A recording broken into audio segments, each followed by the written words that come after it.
putih tersebut. Permintaan itu dikatakan kepada Sengeda. Sengeda pun menyanggupi untuk mencari gajah putih yang ada di rimba raya Galuh untuk dipersembahkan kepada Tuan Putri dengan syarat Sultan memberi perintah kepada Cik Serul untuk menjinakkan sang gajah putih. Maka diadakanlah kenduri dengan membakar kemenyan serta diiringi bunyi-bunyian dengan cara memukul-mukul batang kayu. Lalu Sengeda pun menari untuk memanggil gajah hingga berdiri. Rasieras.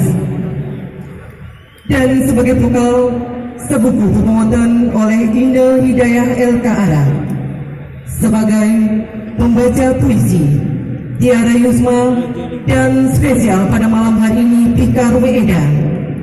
Tari buang ini dikoreografi oleh Teguh Aga Dewantona yang merupakan anak kandung dari Ibu Ipak Bali selaku pimpinan Sanggar Renggali Gayo Kabupaten Aceh Tengah, yang saat ini dipimpin oleh Kepala Daerah Bapak Dr. Andes Sabela Bubakar dan Wakil Kepala Daerah Bapak Haji Firdaus SKM. Bapak Ibu hadirin, inilah persembahan tari Kulon.